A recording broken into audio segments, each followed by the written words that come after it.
Hi dear students, ഇന്നത്തെ ക്ലാസ്സിൽ ഞാൻ എക്സ്പ്ലെയിൻ ചെയ്യാൻ പോകുന്നത് ഡൈ ഹൈബ്രിഡ് ക്രോസ് ആണ്. അത് മെൻ്റലിൻ്റെ എക്സ്പെരിമെൻ്റ് ആയിട്ടുള്ള ഡൈ ഹൈബ്രിഡ് ക്രോസ് ആണ് ഞാൻ എക്സ്പ്ലെയിൻ ചെയ്യാൻ പോകുന്നത്. അതിൽ നമ്മൾ എന്ത് ചെയ്യും, ലോ ഓഫ് ഇൻഡിപെൻഡൻറ്റ് അസോർട്ട്മെൻറ്റും അതിൽ പറയും.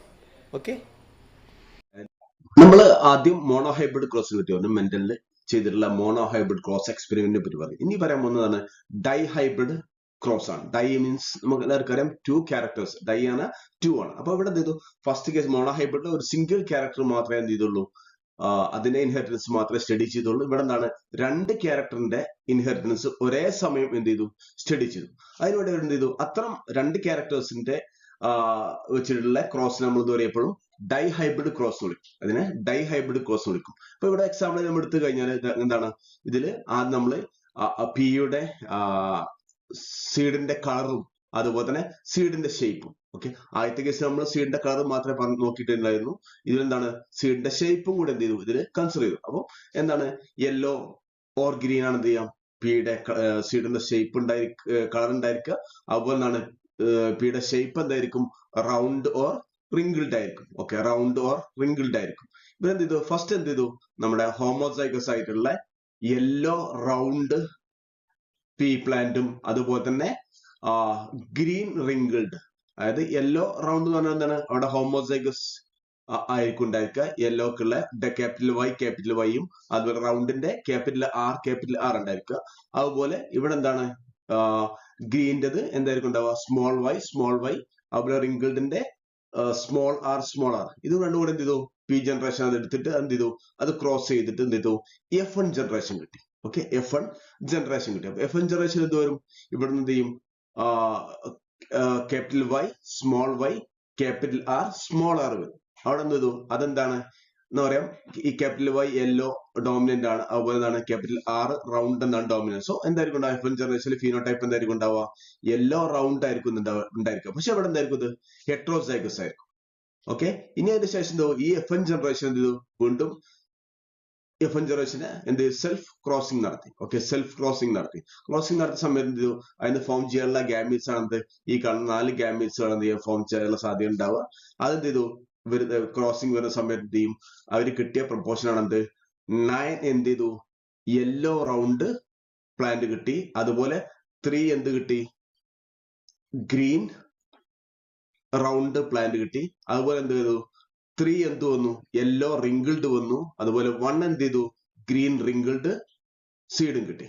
ഓക്കെ, 9:3:3:1 റേഷ്യോയിലാണ് ഫീനോടൈപ്പ് കിട്ടി. ഓക്കെ, നമ്മൾ ആദ്യം ക്രോസ് ചെയ്തവിടെ എന്താണ്, റൗണ്ട് യെല്ലോ. ഇതൊക്കെ F1 ജനറേഷനിൽ ക്രോസ് ചെയ്യുമ്പോൾ എന്താന്ന് വെച്ചാൽ റൗണ്ട് യെല്ലോ ആണ് വന്നത്. പക്ഷെ നമുക്ക് കിട്ടിയ എന്താണ്, ഇവിടെ 9:3:3:1 റേഷ്യോയിലാണെന്നുള്ളത് ഇതിന്റെ ഫീനോടൈപ്പ് ഫോം ചെയ്തു.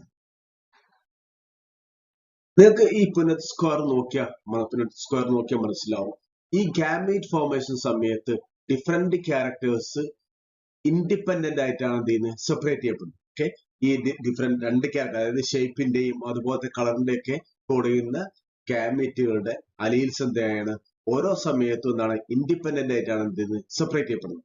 ദാറ്റ് മീൻസ് നമ്മൾ ഈ സീഡ് ഷേപ്പ് ഇവിടെ നോക്കുമ്പോൾ കാണാം, സീഡ് ഷേപ്പ് കിട്ടുമ്പോൾ എന്താണ്, എല്ലാ സമയത്തും യെല്ലോ സീഡ് എന്തല്ല, റൗണ്ട് അല്ല. ഓക്കെ, എല്ലാ സമയത്തും യെല്ലോ സീഡ് റൗണ്ട് അല്ല.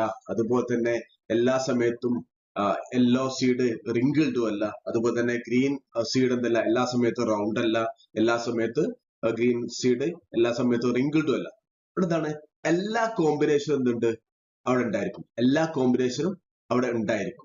ഓക്കെ, അതായത് യെല്ലോ റൗണ്ട് ഉണ്ടാവും, യെല്ലോ റിംഗിൾഡ് ഉണ്ടായിരിക്കും, ഗ്രീൻ റൗണ്ട് ഉണ്ടായിരിക്കും, ഗ്രീൻ റിംഗിൾഡ് ഒക്കെ എന്ത് ചെയ്യാം, അവിടെ ഉണ്ടാവും. അപ്പം ഈ ഗാമീറ്റ് ഫോർമേഷൻ സമയത്ത് ഒരു ജീനിന്റെ ഡിഫറെന്റ് ജീൻസിന്റെ അലീൽസ് ഇൻഡിപെൻഡന്റ് ആയിട്ട് അസോർട്ട് ചെയ്യുന്നത് നമ്മൾ വിളിക്കും പ്രിൻസിപ്പിൾസ് ഓഫ് ഇൻഡിപെൻഡന്റ് അസോർട്ട്മെന്റ് വിളിക്കും. അതായത് മെന്റൽസ് ഓഫ് ഇൻഡിപെൻഡന്റ് അസോർട്ട്മെന്റ് വിളിക്കും. അതായത് ഗാമീറ്റ് ഫോർമേഷൻ സമയത്ത് ഡിഫറെന്റ് ജീൻസിന്റെ അലീൽസ് ഇൻഡിപെൻഡന്റ് ആയിട്ട് എന്ത് ചെയ്യും, അസോർട്ട് ചെയ്യും. ഇതിനെന്ത് വിളിക്കും, പ്രിൻസിപ്പിൾ ഓഫ് ഇൻഡിപെൻഡന്റ് അസോർട്ട്മെന്റ് വിളിക്കും. അതാണ് നമ്മൾ നേരത്തെ പറഞ്ഞത്. എന്താണ്, എല്ലാ സമയത്തും എന്തല്ല, നേരത്തെ നമ്മൾ സ്റ്റാർട്ട് ചെയ്യുമ്പോൾ എന്തായിരുന്നു, എല്ലാം റൗണ്ട് ആയിരുന്നു. പക്ഷെ അത് ഹെട്രോസൈഗസ് ആയപ്പോൾ എന്ത് ചെയ്തു, ഉണ്ടാവുക F1 ജനറേഷനിൽ ഹെട്രോസൈഗസ് ആയിരുന്നു. അതെന്ത് ചെയ്തു, പിന്നെ അതിന്റെ ഡിഫറെന്റ് ഗാമീറ്റുകളാണ് എന്ത് ചെയ്തത്, സെപ്പറേഷൻ നടത്തിയിട്ടുള്ളത്. അത് എല്ലാ കോമ്പിനേഷനും അവിടെ എന്താണ് പോസിബിൾ ആയി. അപ്പം ഇവിടെ എന്താണ് ശരിക്കും എല്ലോ റൗണ്ടാണ്. അപ്പം ഒന്നിനെ മറ്റേ ഡിറ്റർമിൻ ചെയ്ത് നിൽക്കുകയാണെങ്കിൽ എന്ത് ചെയ്യണം, യെല്ലോ എല്ലാ സമയത്തും എന്തായിരിക്കണം, റൗണ്ട് ആയിരിക്കണം. അതുപോലെ ഗ്രീൻ എന്തായിരിക്കണം, എല്ലാ സമയത്തും റിങ്കിൾഡ് ആയിരിക്കണം. പക്ഷെ ആ ഒന്നും എന്തില്ല, അതല്ല നടക്കുക. അതിന് പറയുന്നതാണ് എല്ലാ കോമ്പിനേഷനും പോസിബിൾ ആണ്. ദാറ്റ് മീൻസ് എന്താണ്, ഈ ജീൻസിന്റെ അലീൽസ് എന്ത് ചെയ്യും, ഇൻഡിപെൻഡന്റ് ആണ് എന്ത് ചെയ്യുക, ഗാമീറ്റ് ഫോർമേഷൻ സമയത്ത് അസോർട്ട് ചെയ്യുക. അപ്പം അതുകൊണ്ട് അതിനെന്ത് വിളിക്കുന്നത്, പ്രിൻസിപ്പിൾ ഓഫ് ഇൻഡിപെൻഡന്റ് അസോർട്ട്മെന്റ് അല്ലെങ്കിൽ mental law of independent assortment എന്ന് വിളിക്കുന്നത്.